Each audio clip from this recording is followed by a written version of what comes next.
Hello दोस्तों, कैसे हैं आप लोग? उम्मीद है अच्छे ही होंगे। मैं R S Sharma from answers classes Lucknow से, और इस वीडियो में लेके आए हैं आपके लिए बहुत ही अच्छा टॉपिक, जिससे कक्षा 11 की फिजिक्स का चैप्टर 8 तो क्लियर होता ही है, साथ ही साथ में कंपटीशन में जिनमें साइंस पूछी जाती है उनमें पूछे जाने वाले कुछ महत्वपूर्ण क्वेश्चन जो हम इसमें डिस्कस करने वाले हैं।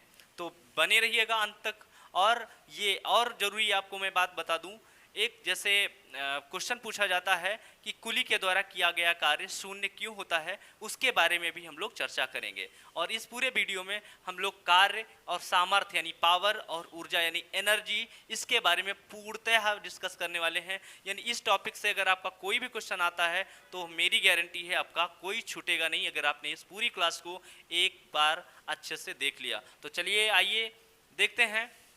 सबसे पहले हम बात करेंगे कार्य की। कार्य क्या है? एक्चुअली में कार्य का मतलब होता है जब हम किसी वस्तु पर बल लगाएं यानी फोर्स लगाएं और वह वस्तु बल की दिशा में ही विस्थापित हो जाए, उसे कहते हैं कार्य। जैसे मैंने सपोज डेट इस बोर्ड पे धक्का मारा और ये बोर्ड थोड़ी दूर खिसक जाए तो कहा जाएगा कि कार्य हुआ। यहाँ पर मैंने एक चित्र के समझाने की कोशिश की है। देखो, यहाँ पर मान लेते हैं ये हमारी एक सरफेस है यानी सतह है, जिसके ऊपर कोई एक ब्लॉक रख रखा है। मैंने ये एक टुकड़ा रख रखा है किसी चीज का, मान लेते हैं लकड़ी का टुकड़ा है, और इस पे हमने पुश किया यानी बल लगाया, इस पे इधर की तरफ फोर्स लगाया और ये टुकड़ा एस दूरी चलकर यहाँ तक पहुंच गया। ठीक है, अब कार्य इसमें अगर हमने बल लगाया है और वस्तु हमारी बल की दिशा में क्या हुई है, विस्थापित हुई है, तो कहा जाता है कि कार्य हुआ। तो ये हमने फोर्स लगाया और वस्तु हमारी इस एस दूरी चल करके यहां तक पहुंच गई, तो बल गुणे विस्थापन को ही कार्य कहा जाता है। यानी work equals to force into displacement. Okay, तो यहां पर मैंने फार्मूला लिख रखा है, कार्य बराबर क्या होता है, बल गुणे विस्थापन। बल तो आप जानते हैं, विस्थापन की अगर बात कर लें, विस्थापन का मतलब होता है किन्हीं दो बिंदुओं की न्यूनतम दूरी को विस्थापन कहते हैं। दूरी और विस्थापन में थोड़ा सा अंतर है कि दूरी एक्चुअल पथ की लंबाई होती है, मतलब किसी भी वस्तु द्वारा चले गए पथ की लंबाई को दूरी कहते हैं, लेकिन विस्थापन क्या होता है, किन्हीं भी दो पॉइंट्स के बीच की जो शॉर्टेस्ट डिस्टेंस है यानी मिनिमम दूरी है, उसको हम लोग कहते हैं विस्थापन। ठीक है, एक प्रकार से विस्थापन दूरी ही है। तो कार्य बराबर क्या हो जाएगा, बल गुणे विस्थापन। तो इसे W से लिखते हैं, बल को फोर्स F से लिखा जाता है और विस्थापन को S से लिखा जाता है। तो W बराबर हो जाएगा फोर्स इनटू डिस्प्लेसमेंट। ओके, हमें लगता फार्मूला आपको समझ में आया है। अगर इसके मात्रक की बात करें तो देखो, कार्य का जो नापा जाता है, कार्य किसमें नापेंगे, इसका फोर्स का जो मात्रक होता है वो न्यूटन होता है, और जो विस्थापन का मात्रक है मीटर, तो ये हो जाएगा newton into metre. Newton into metre ये आपका किसका कार्य का मात्रक है, और इसी को क्या कहा जाता है, इसी को हम जूल कहते हैं। ठीक है, और ये कैसा मात्रक है हमारा, एसआई मात्रक। एसआई का मतलब होता है इंटरनेशनल यूनिट। ठीक है, मतलब MKS पद्धति कह लें या इंटरनेशनल यूनिट कह लें। उसके बाद बात कर लेते हैं CGS मात्रक की। तो कार्य का जो CGS मात्रक होता है, CGS उसे अर्ग कहते हैं, ERG लिखा होता है, अर्ग। ये अर्ग होता है, और 1 जूल इक्वल्स टू 10⁻7 अर्ग होता है। ये बात कतई नहीं भूलेंगे, जो कंपटीशन के बच्चे हैं, हमेशा ये क्वेश्चन पूछा गया है कि 1 जूल में कितने अर्ग होते हैं, तो आप बताएंगे 1 जूल बराबर 10⁻7 अर्ग होते हैं। ओके, इसका अगर विमीय सूत्र की बात करें, विमा क्या होती है, विमीय सूत्र क्या होते हैं, हर एक राशि जो भौतिक राशि है उसका एक विमीय सूत्र लिखा जाता है, इसको डायमेंशनल फार्मूला कहते हैं। तो अगर वर्ग का डायमेंशनल फार्मूला निकालेंगे तो आ जाएगा ml² t⁻⁻2, यानी ml की घात 2 और t की घात -2। कैसे आता है ये मैं आपको बता दूं। यहाँ पर देखो, W बराबर क्या है, W बराबर है फोर्स इंटू डिस्प्लेसमेंट। तो अगर हम फोर्स की बीमा लिखें यानी फोर्स की डायमेंशन लिखें तो वो होती है ml t⁻⁻2, ये होती है फोर्स की। और बाकी विस्थापन है, विस्थापन का मतलब दूरी, और दूरी की जो बीमा होती है वो होती है L। ठीक है, ये होती L। तो इसको मिलाएंगे तो क्या हो जाएगा, L 2 हो जाएंगे, L² और t⁻⁻2, ऐसे इसकी बीमा लिखी जाती है। ठीक है, तो इसकी डायमेंशनल फार्मूला भी याद रखेंगे।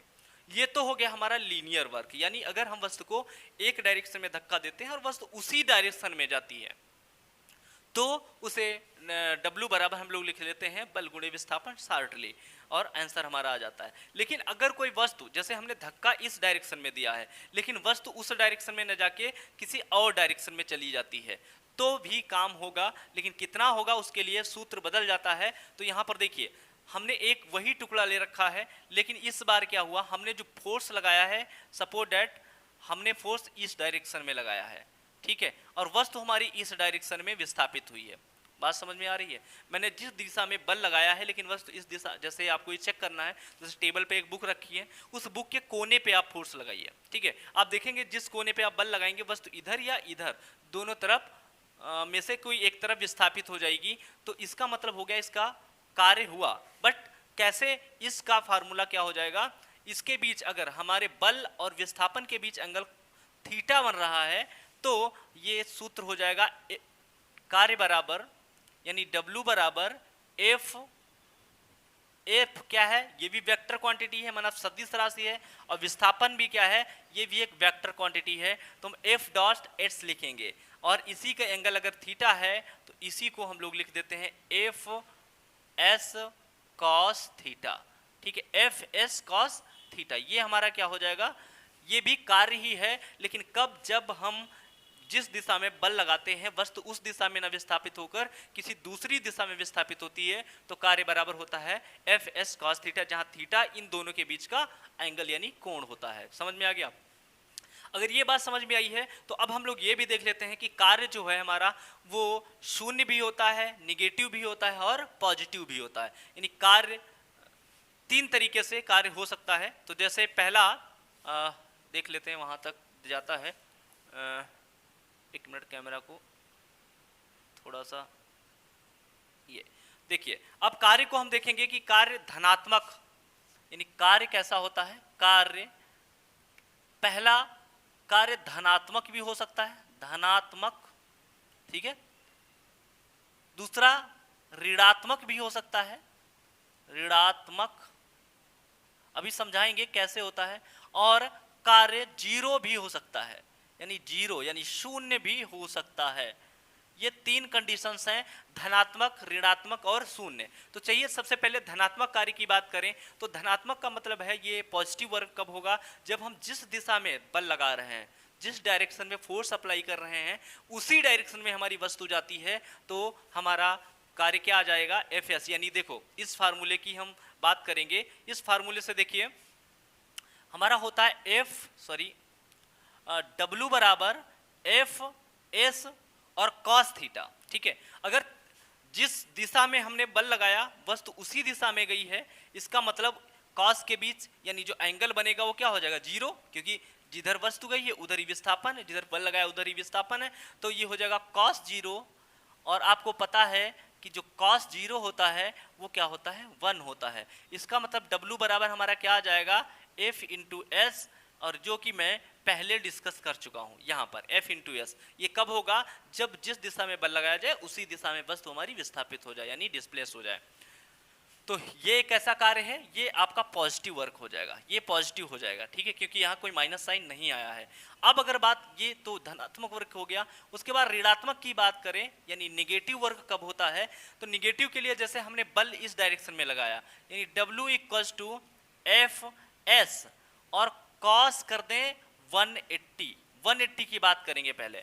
तो 180 का मतलब कब होगा, 180 का मतलब एक, अगर हमने बल इधर लगाया और डिस्प्लेसमेंट उल्टा हुआ तो इनके बल हमने इधर लगाया, डिस्प्लेसमेंट इधर हुआ, तो बीच का एंगल कितना होता है, 180 होता है।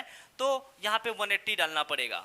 तो ऐसा किस कंडीशन में होगा, ऐसा तब होगा जब हम किसी स्प्रिंग को क्या करेंगे, पुश करें, यानी बल लगाएं, और जैसे ही हम बल हटाएंगे अपना, स्प्रिंग उधर पुश नहीं होगी, वो इधर की तरफ, यानी उसके जिधर से हम ताकत लगाए हैं उधर की तरफ डिस्प्लेस हो जाती है। इसका मतलब हमारे बल की दिशा में विस्थापन न होकर के अपोजिट डायरेक्शन में विस्थापन होता है।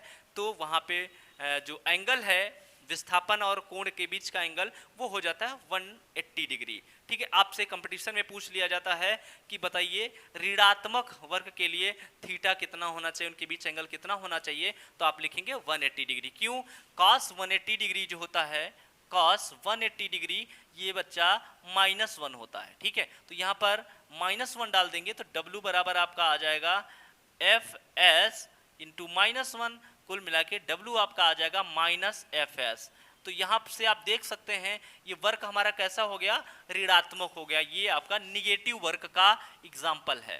ठीक है, निगेटिव वर्क, ये आपका निगेटिव वर्क हो गया, ऋणात्मक कार्य हो गया। अब हम जीरो कार्य कब होगा, देखो जीरो की 3 कंडीशन हैं। ठीक है, चलिए इसको हटा देते हैं थोड़ा। देखिए जीरो की 3 कंडीशन है। जीरो वर्क, जो जीरो वर्क होता है इसकी 3 कंडीशंस हैं। देखो आपने फार्मूला पढ़ा है कि वर्क बराबर क्या होता है, फोर्स, डिस्प्लेसमेंट और कॉस थीटा। 3 फैक्टर पे कार्य हमारा डिपेंड करता है, 3 चीजों पर वर्क डिपेंड करता है। पहला किस पे डिपेंड करता है, फोर्स पे। जब F0 हो, ठीक है, जब F0 होगा तो भी कार्य क्या हो जाएगा, आपका जीरो हो जाएगा। इसका मतलब हम किसी वस्तु पे बल ही ना लगाएं, फोर्स ही ना लगाएं तो भी वर्क आपका जीरो हो जाएगा। दूसरी कंडीशन ये आती है कि चलो फोर्स तो लगाया लेकिन डिस्प्लेसमेंट ना हो, है ना, विस्थापन जो हो वो ना हो। जैसे मैं इस दीवार पे इस बोर्ड को पुश कर रहा हूं बट दीवार नहीं गिर रही है, तो इसका मतलब ये हो गया कि बल तो मैं लगा रहा हूं, फोर्स तो मैंने लगाया, बट क्या हुआ, उसमें डिस्प्लेसमेंट नहीं हुआ, वस्तु एक जगह से दूसरी जगह तक नहीं गई। इसका मतलब S0 है, तो भाई यहाँ पे S0 डाल दोगे तो F इंटू जीरो सब जीरो हो जाएगा। ठीक है, तो दूसरी कंडीशन ये हो गई। तीसरी कंडीशन वर्क जीरो होने की क्या होती है कि जब हम फोर्स भी जीरो है नहीं है, मतलब बल भी हमने लगाया है, डिस्प्लेसमेंट भी हुआ है, लेकिन अब बात आती है थीटा पे, कॉस थीटा, इनके बीच का जो एंगल है उस पे। तो भाई अगर आपने बल लगाया है और वस्तु डिस्प्लेस भी हुई है बट उनके बीच का एंगल कितना हो जाएगा, अगर ये 90 हो गया तो वर्क आपका जीरो हो जाएगा। इस बात को समझते हैं। चलिए ये जानकारी आपको हटा दे रहे हैं, ये तो आप देख चुके होंगे, अगर नोट करना है तो एक स्क्रीनशॉट ले लीजिएगा। ठीक है, उसके बाद हम बात करेंगे इसकी जीरो होने की कंडीशन, जो कि बहुत ज़्यादा पूछी जाने वाली बात होती है, ये एग्जाम में बहुत ज़्यादा पूछा जाता है। तो देखिए वर्क जीरो हमने कहा कि अगर हम थीटा 90 ले लें, इसका मतलब F इक्वल टू, सॉरी हम पढ़ रहे हैं W, तो W equal to F S cos theta होता है। अभी हमने कहा जहां पर F जीरो नहीं है और S भी जीरो नहीं है, फिर भी अगर वर्क जीरो आ रहा है इसका मतलब जो हमारा थीटा है वो क्या हो जाएगा, ये 90 हो जाएगा। देखिए थीटा जीरो नहीं होता, अक्सर हम लोग गलती यही करते हैं जब कंपटीशन में आ जाता है कि वो कहेगा कि बताइए वर्क के जीरो होने की क्या कंडीशन है, जबकि फोर्स जीरो नहीं है और डिस्प्लेसमेंट जीरो नहीं है, तो हम क्या कह देते हैं, थीटा जीरो डाल देते हैं। थीटा जीरो नहीं होता है, कॉस थीटा की वैल्यू जीरो होनी चाहिए, और कॉस थीटा कब जीरो होता है, 90 पे। ठीक है, यानी थीटा आपका मस्ट भी जीरो होना चाहिए, यानी कॉस थीटा की अगर बात करें, कॉस थीटा की बात करें, इसकी वैल्यू यहाँ कॉस 90 आ जाएगा। कॉस 90 की वैल्यू क्या होती है, जीरो होती है, इस वजह से यहाँ पे अगर हम थीटा 90 ले लेंगे तो हमारा W क्या आ जाएगा, F dot S into zero, यानी W अब हमारा आ जाएगा जीरो। तो ये भी कंडीशन एक होती है जीरो होने की, समझ में आ गया। तो हमेशा ये याद रखना है कि अगर F जीरो नहीं है, विस्थापन भी हमारा जीरो नहीं है, तो कॉस थीटा जीरो होगा। ऐसा कॉस थीटा जीरो नहीं होता है, कॉस थीटा 90 होता है। ठीक है, मतलब थीटा जीरो होना चाहिए, थीटा 90 होगा तब कॉस थीटा की वैल्यू जीरो होती है। ठीक है, ये बात ध्यान रखेंगे। तो ये जीरो होने की कंडीशन हो गई। अब हमने आपको कहा था कि यही कंडीशन से एक बहुत अच्छा क्वेश्चन बनता है कि दिखाइए कि कुली के द्वारा किया गया कार्य शून्य होता है। ठीक है, कुली के द्वारा, कुली समझते हैं ना, जो सामान लेकर चलता है प्लेटफॉर्म पर, कुली के द्वारा किया गया कार्य, ठीक है, किया गया कार्य, ठीक है, शून्य होता है, शून्य।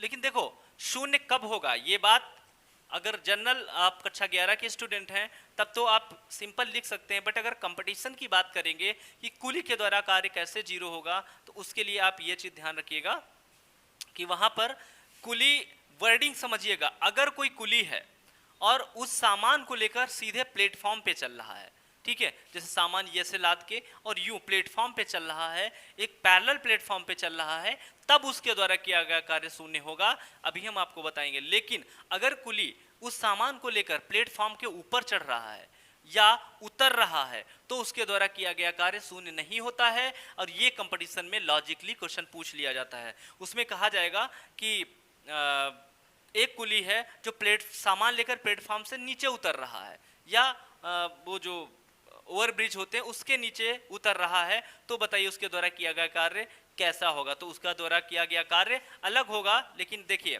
जैसे ये है हमारा रास्ता Q0, पहले हम बताते हैं कि जब कुली सामान लेकर चलता है तो उसके द्वारा किया गया कार्य शून्य क्यों होता है। तो देखिए जैसे ये है हमारी रोड, इसके ऊपर हमने एक बना दिया कुली, ठीक है, ये मान लेते हैं कुली है, ठीक है, ये कुली है, थोड़ा गरीब कुली बनाना है हमको और इसके पतले पतले पाँव हैं, ठीक है।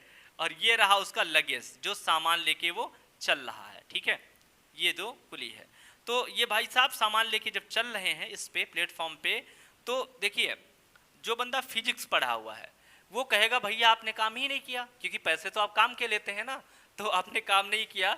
लेकिन ऐसा नहीं है कि उसकी मेहनत तो है, उसने मेहनत तो की है, मतलब फोर्स तो लगाया है, पैसा उसके काम का नहीं उसके फोर्स का मिलना चाहिए।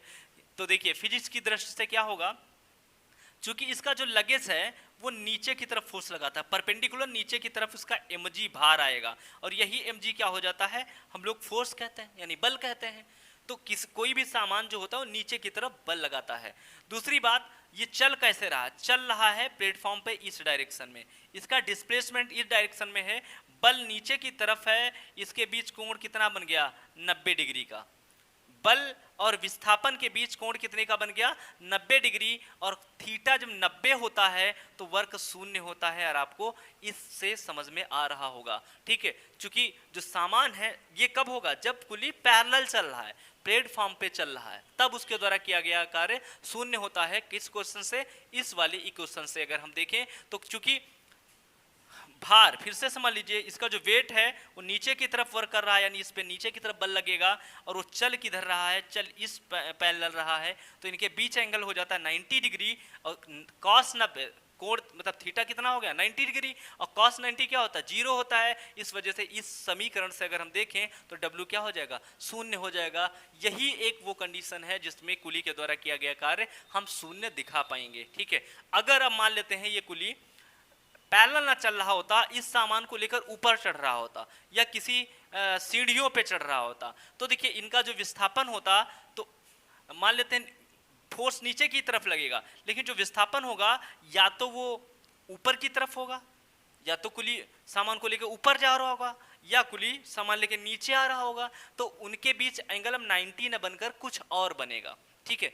बिल्कुल जैसे लिफ्ट में सामान रखकर लिफ्ट में चल रहा है, तो अब लिफ्ट सपोज दैट वो सर पे लाद के लिफ्ट में ऊपर जा रहा है, तो ऊपर जाने का मतलब क्या है, नीचे की तरफ बल लग रहा है, सामान ऊपर जा रहा है, तो कार्य हमारा कैसा हो जाएगा, निगेटिव हो जाएगा, माइनस का हो जाएगा। लेकिन अगर उसने रखा है और लिफ्ट नीचे की तरफ आ रही है, तो उसका विस्थापन भी नीचे की तरफ है, mg भी नीचे की तरफ लग रहा है, तो उसके द्वारा किया गया वर्क क्या होगा, पॉजिटिव होगा, यानी धनात्मक होगा। लेकिन अगर वो सीढ़ियाँ चढ़ रहा है तो उसके जो एंगल है होगा वो बदल जाएगा, तो उसके द्वारा कार्य शून्य नहीं होगा। तो ध्यान रखना है कि अगर कुली पैरेलल चल रहा है किसी प्लेटफॉर्म पे, तो ही उसके द्वारा किया गया कार्य शून्य होता। तो ये थी 3 कंडीशन जो कार्य को बताती हैं शून्य कब होगा, कार्य कब शून्य होगा उसके लिए। अब हम लोग वर्क अगर समझ चुके हैं, एक्चुअल में ये जो कार्य हम समझ रहे थे ये था work done by the constant force. Constant का मतलब होता है कि अगर बल बराबर लग रहा है तब तो ये फार्मूला वर्क करेगा, लेकिन अगर फोर्स आपका बराबर न लग के वेरिएबल लग रहा है,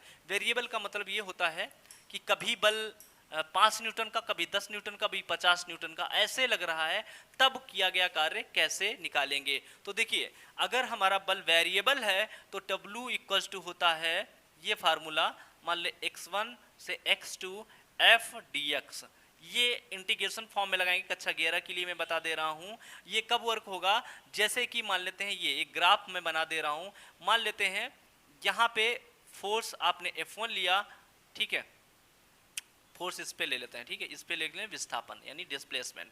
तो अगर मान लेते हैं इतना फोर्स, इतने फोर्स था, आपने फोर्स बढ़ाया और यहाँ तक आ गया, या चलो स्टेट ले लेते हैं इस तरीके से, जैसे जैसे फोर्स बढ़ रहा है और डिस्प्लेसमेंट भी बढ़ रहा है। तो सपोज डेट ये आपके ग्राफ आएगा, इसके बीच का ग्राफ आएगा, सपोज डेट ये x1 पे है तो ये पोजीशन x1 ले लेते हैं, ये x2 ले लेते हैं, ठीक है। और ये आपका जो फोर्स होगा यानी बल यानी फोर्स निकालेंगे तो ये फोर्स आ जाएगा, इसको हम लोग F कह लेंगे। तो अगर इस देखो फोर्स वेरिएबल है, यहाँ पर वेरिएबल का मतलब ये कैसे चल रहा है, ये कांस्टेंट नहीं लग रहा है, घटता बढ़ रहा है। एक्चुअली इसमें तो बढ़ रहा है हमेशा, बाकी की ग्राफ ऐसे भी आ सकते हैं आपके, ऐसे करके आएंगे, इस तरीके से ग्राफ आएंगे। तो आप इनका वर्क कैसे निकालेंगे, तो फार्मूला तो ये लगना है, ठीक है। इंटीग्रेट कर देंगे, कहाँ से लेकर x1 से x लेकर हम लोग f को इंटीग्रेट कर देंगे तो हमारा वर्क आ जाएगा। कुल मिला के आपको ये याद रखना है कि अगर आपको ग्राफ दिया है इस तरीके का और इसके द्वारा किया गया वर्क पूछ रहा है, तो सबसे पहले आप उस ग्राफ, जो ग्राफ दिया है आपका ये ग्राफ है, इस ग्राफ के नीचे कितना एरिया आ रहा है उस एरिया का आपको वैल्यू निकालना है, उस एरिया निकाल लेना, उसका क्षेत्रफल निकाल लेना, जो क्षेत्रफल होगा वही उसके द्वारा किया कार्य होगा, ठीक है। इसके क्वेश्चन में डिस्कस करूंगा अगले, अगर आप लोग चाहेंगे तो मैं इसका पर्टिकुलर वीडियो बना दूंगा और उसमें न्यूमेरिकल्स प्रॉब्लम को सॉल्व करवा के दिखा देंगे। अभी तो हम केवल कंपटीशन लेवल में की बात कर रहे हैं, ठीक है। और ये अग्निवीर जो आर्मी भर्ती है उसके लिए तो ये रामबाण साबित होगा ये क्लास, ओके। तो चलो हम लोग वर्क समझ गए। ये वर्क कैसा था, ये मैकेनिकल वर्क था। मैकेनिकल का मतलब होता है कि जो काम किया जाता है, हम एक्सटर्नल या मैस्कुलर बॉडी के द्वारा जो वर्क किया गया उसको हम लोग सीख चुके हैं। अब हम बात करने वाले हैं कि अगर पहले चलो समझ लेते हैं सामर्थ्य क्या है, यानी पावर क्या है, पावर किसे कहते हैं। चलिए पावर, तो देखो पावर या इसको हिंदी में सामर्थ्य कहते हैं, सामर्थ्य।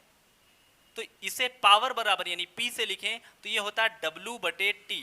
एकांक समय में किए गए कार्य को ही हम लोग क्या कहते हैं, पावर कहते हैं। और इसका मात्रक क्या हो जाएगा, ये हो जाएगा जूल, W का मात्रक जूल और T का सेकेंड। इसका SI मात्रक जूल प्रति सेकेंड होता है और इसी को भैया हम कहते हैं वाट कहते हैं, ठीक है, वाट। ध्यान रखिएगा पावर बराबर क्या होता है W/T। इसका मतलब जो W के फार्मूले हैं उसको हम T से डिवाइड कर दें तो क्या आ जाएंगे, सारे पावर के फार्मूले बन जाएंगे। अभी हम इलेक्ट्रोस्टैटिक वर्क में आपको बात करेंगे, यानी जो बिजली इलेक्ट्रिक वर्क होता है उसकी बात करेंगे, तो उसमें पावर के कई सारे फार्मूले डिस्कस करेंगे। अभी आप ये समझ लीजिएगा पावर बराबर क्या होता है, वर्क अपॉन टाइम। इसके कुछ मात्रक हैं जो बहुत ज़्यादा पूछे जाते हैं कंपटीशन में, उनकी हम बात करें तो देखो भाई 1 जूल प्रति सेकेंड बराबर होता है 1 वाट, ठीक है।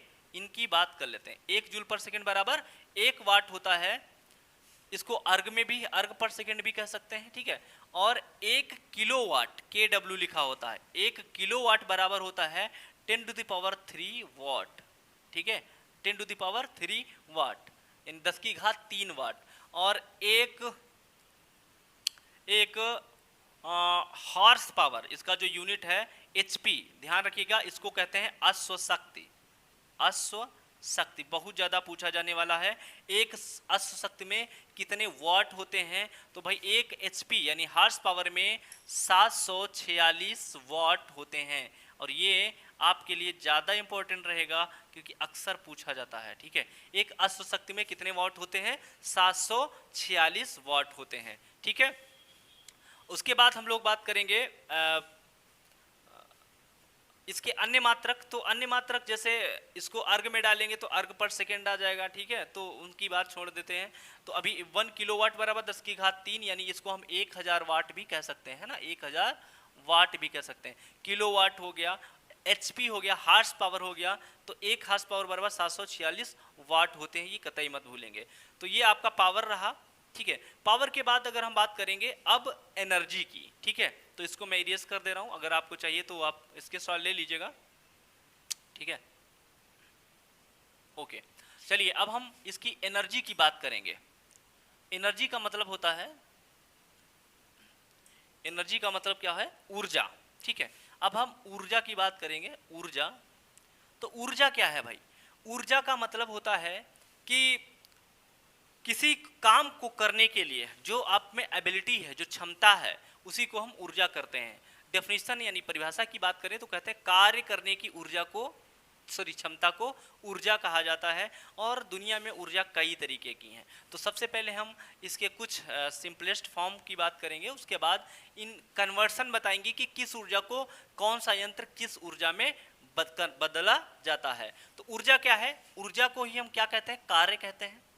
कार्य करने की क्षमता होती है उसी को ऊर्जा कहते हैं। और ऊर्जा का मात्रक, इसको U से अक्सर दिखाते हैं, और ये W के क्या होता है? बराबर होता है। तो मात्रक भी क्या हो जाएगा?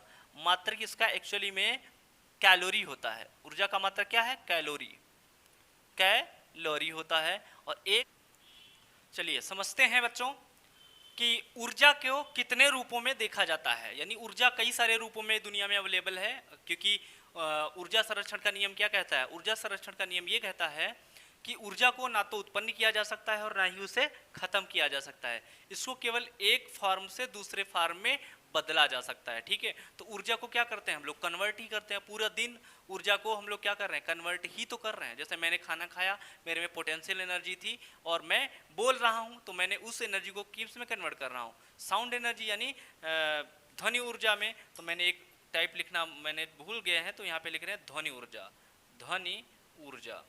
ठीक है, तो देखिए ये ऊर्जा के कुछ पार्ट लिखे हैं, ऊर्जा के प्रकार लिखे हैं। जैसे गतिज ऊर्जा, जिसको हम लोग काइनेटिक एनर्जी कहते हैं, और इसका फार्मूला क्या होता है? Half mv²। इसका मतलब ये हो गया कि जब कोई वस्तु गति अवस्था में होती है, यानी चल रही होती है, उसमें कौन सी ऊर्जा होती है? वो गतिज ऊर्जा होती है, जिसको काइनेटिक एनर्जी कहते हैं। हाफ mv², m क्या है? मास है, v क्या है? उसकी वेलोसिटी यानी गति है। स्थिति ऊर्जा यानी इसको पोटेंशियल एनर्जी कहते हैं, और ये होता है mgh। ठीक है, m किसी वस्तु का भार, g जिस बल से पृथ्वी अपनी तरफ खींचती है त्वरण से, वो g होता है, और h क्या है? जितनी ऊंचाई पे वस्तु रखी होती है वो है। यांत्रिक ऊर्जा, यांत्रिक ऊर्जा का मतलब होता है कि इन दोनों का योग, गतिज ऊर्जा और स्थिति ऊर्जा। गतिज ऊर्जा को K से लिख लें, गति और स्थिति ऊर्जा को हम P से लिख लें, तो इनका जो योग होगा उसको हम लोग यांत्रिक ऊर्जा कहते हैं। ठीक है, बाकी रासायनिक ऊर्जा, तो रासायनिक ऊर्जा का कोई फार्मूला नहीं, हाँ जिस फॉर्म में होगा उस फॉर्म के हम लोग लिख लेते हैं उसके फार्मूले। फिलहाल यांत्रिक ऊर्जा क्या होती है मैं आपको बताऊं, सॉरी रासायनिक ऊर्जा, रासायनिक का मतलब होता है जो बैटरी के अंदर संचित ऊर्जा होती है उसे हम रासायनिक ऊर्जा कहते हैं, क्योंकि बैटरी के अंदर एक लिक्विड भरा रहता है, तेजाब जिसको वो आप बोलते हो, और उस लिक्विड के अंदर एक एनर्जी होती है जिसको हम लोग रासायनिक ऊर्जा कहते हैं। या हम लोगों ने जो खाना खाया है एक्चुअली वो रासायनिक ऊर्जा के फॉर्म में लिया है, क्योंकि हमने कुछ रसायन ही तो खाते हैं, मटेरियल ही तो खाते हैं। जो मटेरियल से ऊर्जा मिलती है उसको रासायनिक ऊर्जा कहते हैं। परमाणु ऊर्जा, परमाणु ऊर्जा का मतलब होता है जो नाभिकीय संयंत्र वगैरह होते हैं या बम फूटते हैं उनसे जो एनर्जी निकलती है उसे हम परमाणु ऊर्जा कहते हैं। ठीक है, और ये आपका विद्युत ऊर्जा, विद्युत ऊर्जा जैसा कि आप जानते हैं बिजली की जो आपके घर में यूज होती है, पंखा, फ्रिज, कूलर, बल्ब, ये सब क्या है? विद्युत ऊर्जा के कन्वर्टर हैं। उसके बाद पवन ऊर्जा यानी जो हवा में ऊर्जा होती है उसको पवन ऊर्जा कहते हैं। जैसे जिनको पवन चक्की कहते हैं, पवन चक्की जब चलती है तो उससे बिजली बनती है, एक्चुअली वो भी पवन ऊर्जा को बदल रही होगी, किसमें? विद्युत ऊर्जा में। ठीक है, उसके बाद सौर ऊर्जा, सौर ऊर्जा का मतलब होता है जो प्रकाश, सूरज से प्रकाश आता है हमारी पृथ्वी तक, उसकी जो ऊर्जा होती है उसको सौर ऊर्जा कहते हैं। जिस फॉर्म में आती है सौर ऊर्जा के फॉर्म में हमारे जो प्रकाश आता है वो सौर ऊर्जा के फॉर्म में आता है, तो उसके द्वारा मिली ऊर्जा सौर ऊर्जा कहलाती है। ठीक है, और सूरज में इतनी अपार ऊर्जा कहाँ से आती है? वो उसके नाभिकीय संलयन के कारण। ये भी आप याद रखेगा, जो सूरज में ऊर्जा होती है उसको बोलते हैं नाभिकीय, नाभिकीय संलयन, संलयन। ठीक है, ध्यान रखेंगे, ये क्वेश्चन बहुत पूछा जाता है कि सूरज में इतनी अपार ऊर्जा कहाँ से आती है, तो वहाँ पे नाभिकीय संलयन की घटना होती है। नाभिकीय संलयन का मतलब होता है कि वहाँ पे दो छोटे छोटे हाइड्रोजन के नाभिक मिलकर के एक हीलियम का नाभिक बनाते हैं। ठीक है, वहाँ पे जो हाइड्रोजन होते हैं ये जुड़ करके क्या बनाते हैं? हीलियम गैस बनाया करते हैं, और इसके फॉर्मेशन में बहुत सारी ऊर्जा रिमूव होती है, उसी को हम लोग नाभिकीय संलयन घटना कहते हैं, और जो ऊर्जा आती है वो अर्थ तक आ जाती है, जिसे सौर ऊर्जा कहा जाता है। ठीक है, उसके बाद आते हैं जल ऊर्जा। तो जल ऊर्जा का मतलब जो डैम बनाए जाते हैं नदियों पे, जो बांध बनाए जाते हैं, उस बांध में पानी को रोका जाता है, स्टोर किया जाता है, और फिर उस पानी को बड़े बड़े टरबाइनों पे गिराया जाता है, जिससे वो टरबाइन से लगे पंखे नाच जाते हैं और उनसे लगे बड़े बड़े मोटर जो बिजली का उत्पादन करते हैं। तो ये जल ऊर्जा कहलाती है, क्योंकि जल के कारण वहां से ऊर्जा आई है। अब शारीरिक ऊर्जा को मैंने इसको मस्कुलर एनर्जी कहते हैं। शारीरिक ऊर्जा का मतलब है जैसे आपके शरीर में जो एनर्जी है, ठीक है, जैसे हम धक्का दे सकते हैं, जो हमारी ताकत है उसको हम लोग शारीरिक या मस्कुलर एनर्जी कहते हैं। ऊष्मीय ऊर्जा, ऊष्मीय ऊर्जा का मतलब होता है कि हीट, ठीक है, जैसे हम चाय बनाते हैं या किसी चीज को गर्म करते हैं तो एक्चुअली में हम उसको ऊष्मीय ऊर्जा दे रहे होते हैं। टेम्परेचर राइज करने से, टेम्परेचर बढ़ाने से जो ऊर्जा उत्पन्न होती है उसको ऊष्मीय ऊर्जा कहा जाता है। ठीक है, उसके बाद बात कर लेते हैं ध्वनि ऊर्जा। जैसा कि मैं बोल ही रहा हूं, ये क्या है, ध्वनि ऊर्जा है। तो ध्वनि ऊर्जा को भी हम रूपांतरण करते हैं, ध्वनि ऊर्जा को विद्युत ऊर्जा में, विद्युत ऊर्जा को ध्वनि ऊर्जा में कन्वर्ट किया जा सकता है। तो ये थे कि ऊर्जा के फॉर्म, और कुछ मैंने आपको सूत्र लिख दिए। एक्चुअल में ये 3 सूत्र ही हमारे काम के आते हैं, बाकी सबके अलग अलग फार्मूलेस होते हैं, तो मैं सारे डिस्कस नहीं कर रहा हूँ। फिलहाल ये सारे एनर्जी हैं। ऊर्जा का मात्रक अभी हमने आपको बताया था, इसका मात्रक क्या होता है, कैलोरी होता है, कैलोरी। ठीक है, कैलोरी, और एक कैलोरी बराबर होता है, सॉरी एक, हाँ, जूल बराबर होता है 4, सॉरी ये अभी बात करेंगे, पहले इसकी बात हो गई, मैं आपको बाद में उसको बता दूंगा। इसके बाद ऊर्जा का रूपांतरण देख लेते हैं। ऊर्जा रूपांतरण का मतलब होता है कि ऊर्जा को एक फॉर्म से दूसरे फॉर्म में बदला जा सकता है। ठीक है, ऊर्जा को एक, अभी जैसे कि मैंने ऊर्जा संरक्षण के नियम के मेरे बारे में बताया कि ऊर्जा को खत्म नहीं किया जा सकता, इसको एक फॉर्म से दूसरे फॉर्म में बदला दे, यानी कन्वर्ट किया जा सकता है। तो कुछ कन्वर्सन मैंने यहाँ पे दिखाए हैं, इसके अलावा भी होते हैं, लेकिन आपसे ये कंपटीशन में जरूर पूछा जाता है। जैसे कि आप पे भी लेखपाल की बैच में अगर साइंस आती है, ठीक है, साइंस आती ही है 2-4 नंबर की, जो उसमें आपको ये क्वेश्चंस मिलने वाले हैं, तो आप इसको जरूर ध्यान रखिएगा। तो यहाँ पे कुछ कन्वर्टर्स हमने दिखाया, जैसे विद्युत ऊर्जा, ये हमारी क्या है, बिजली। विद्युत ऊर्जा को पहले देखते हैं किन किन फॉर्म में बदला जाता है। बिजली को हम प्रकाश ऊर्जा में बदलते हैं, ये प्रकाश ऊर्जा में बदलते हैं, किसके द्वारा, बल्ब के द्वारा। ठीक है, फिर विद्युत ऊर्जा को हम ऊष्मीय ऊर्जा में बदलते हैं, यानी बिजली को, बिजली से गर्मी कैसे बनाते हैं, हीटर या जो इस्त्री होती, प्रेस होती है, वो क्या ऊष्मीय ऊर्जा में बदलती है। विद्युत ऊर्जा को हम लोग यांत्रिक ऊर्जा, यानी पंखे को चलाने में जो एनर्जी होती है उसको यांत्रिक ऊर्जा कहते हैं। तो बिजली, विद्युत ऊर्जा को यांत्रिक ऊर्जा में कौन बदलता है, विद्युत मोटर बदलता है, ये ध्यान रखेंगे। ठीक है, और भी बिजली को अलग अलग रासायनिक ऊर्जा में बदलना, बिजली को अलग अलग, जैसे बिजली को अगर हम बात करें कि ध्वनि ऊर्जा में कौन बदलता है, ध्वनि ऊर्जा में तो ये माइक्रोफोन होते हैं, माइक्रोफोन। ठीक है, माइक्रोफोन। और ध्वनि ऊर्जा को विद्युत ऊर्जा में कौन बदलता है, ये ध्वनि ऊर्जा को विद्युत ऊर्जा में जो बदलते हैं वो लाउड स्पीकर होते हैं, स्पीकर। ठीक है, सॉरी, हाँ, स्पीकर विद्युत ऊर्जा को ध्वनि ऊर्जा में बदलते हैं, ये स्पीकर होते हैं, स्पीकर। और ये आपका माइक्रोफोन हो जाएगा, माइक्रोफोन। फिर देखते हैं रासायनिक ऊर्जा को विद्युत ऊर्जा में कौन बदलता है। रासायनिक ऊर्जा मतलब बैटरी के अंदर जो ऊर्जा संरक्षित होती है उसको विद्युत ऊर्जा में कौन बदलता है, तो वो बैटरी बदलती है। ठीक है, विद्युत ऊर्जा, रासायनिक ऊर्जा को विद्युत ऊर्जा में, या विद्युत ऊर्जा को रासायनिक ऊर्जा में बैटरी स्टोर करती है। जल ऊर्जा को, अभी जैसे मैंने जल ऊर्जा को अगर विद्युत ऊर्जा में बदलना है तो टरबाइन, यानी जो डैम होते हैं उससे बदला जाता है। पवन ऊर्जा को पवन चक्की के द्वारा विद्युत ऊर्जा में बदला जाता है।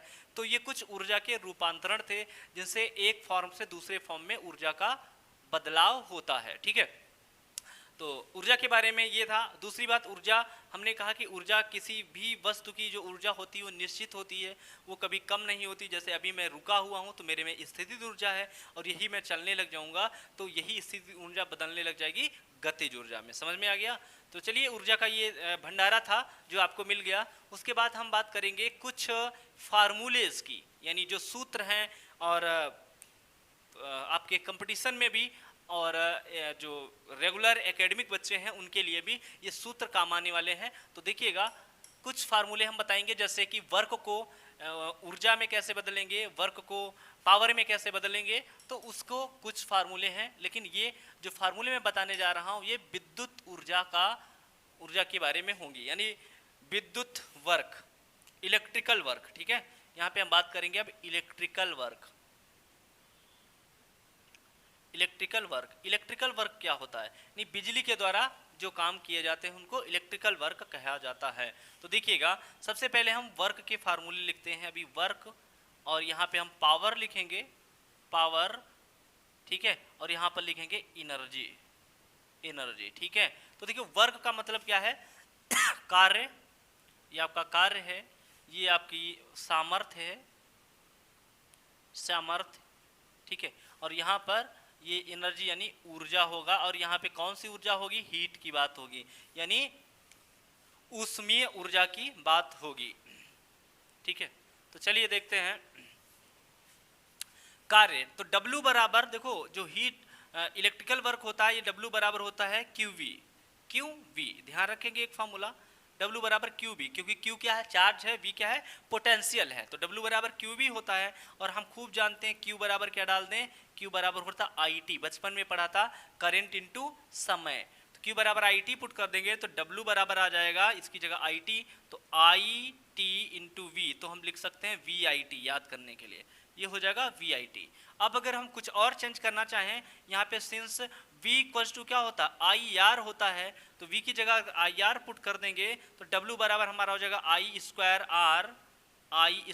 RT। ठीक है, T क्या है, समय है, ध्यान रखेंगे।